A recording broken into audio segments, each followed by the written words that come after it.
BPJS Kesehatan Cabang Magelang bersama anggota Komisi 9 DPR RI Vita Ervina menggelar sosialisasi program Jaminan Kesehatan Nasional atau JKN di Galan Living Kabupaten Magelang.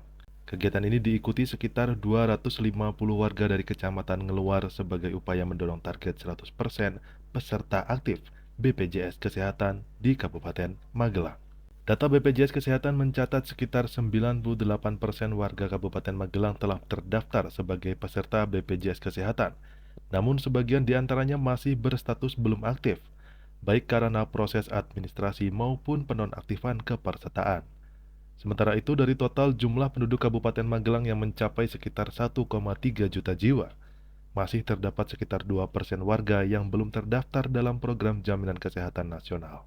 Dalam sosialisasi ini, anggota Komisi 9 DPR RI Vita Ervina menyoroti persoalan penonaktifan peserta BPJS Kesehatan kategori penerima bantuan iuran atau PBI yang belakangan banyak dikeluhkan oleh masyarakat. Udah bulan Mei ini udah harusnya sudah nonaktif ya.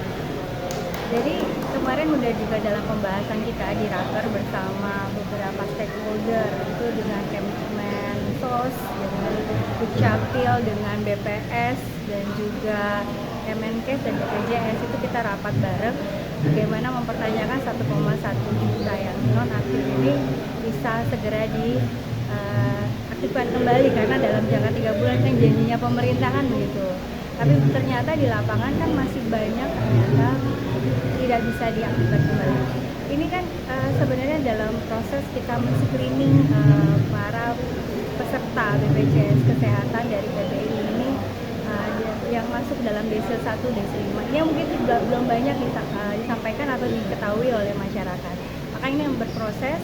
Kita juga terus dorong bahwa dari mereka dari kemarin Raker itu bahwa menjamin 1,1 juta itu untuk tetap aktif sampai dengan ini. Tetapi setelah itu mereka harusnya berproses untuk mengecek bahwa masuk ke mana desil 1, desil 5. Kalau memangnya masuk ke desil 6 diharapkan mereka dorong untuk maju.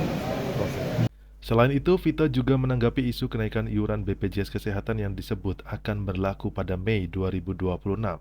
Menurutnya, hingga saat ini belum ada keputusan resmi terkait kenaikan iuran tersebut. Ini belum kita bahas lagi lebih lanjut, baru saja memang secara regulasi 2 tahun sekali harusnya naik, tetapi kan dalam kondisi seperti ini masih harus dibicarakan kembali seperti ini.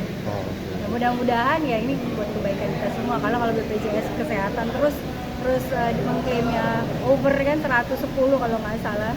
Ini kan juga harus kita perhatikan bagaimana dua antara kita pemberian akses layanan kesehatan untuk masyarakat Indonesia ini terjamin, namun juga dari segi pembiayaannya juga bisa tercukupi. Kegiatan sosialisasi berlangsung interaktif. Sejumlah warga menyampaikan berbagai aspirasi dan keluhan terkait pelayanan BPJS Kesehatan, baik di fasilitas kesehatan tingkat pertama maupun rumah sakit daerah. Dari BPJS biasanya itu 3 hari sampai 5 hari. Paling banyak itu 5 hari, padahal pasien itu belum sehat sempurna sepenuhnya gitu. Tetap dari rumah sakit tetap diizinkan pulang dengan ibaratnya sudah diizinkan. Tapi kondisi pasien itu masih lemah. Karena saya bilang begini, karena ibu saya juga yang mengalami.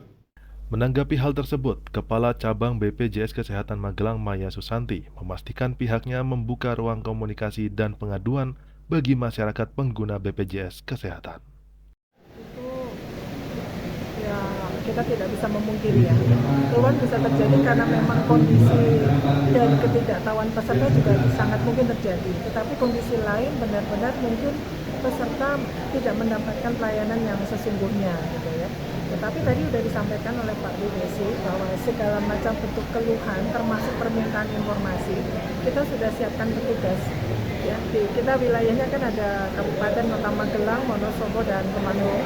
Masing-masing rumah sakit itu ada petugas penanggung jawabnya, sehingga masyarakat yang akan menyampaikan keluhan itu bisa langsung kepada petugas-petugas yang ditempatkan di rumah sakit tersebut. BPJS Kesehatan juga menyebut persoalan penonaktifan kepesertaan yang secara nasional mencapai jutaan peserta kini menjadi perhatian serius pemerintah. Meski demikian, untuk peserta dengan penyakit kronis, status kepesertaannya disebut akan otomatis diaktifkan kembali agar tetap dapat memperoleh pelayanan kesehatan.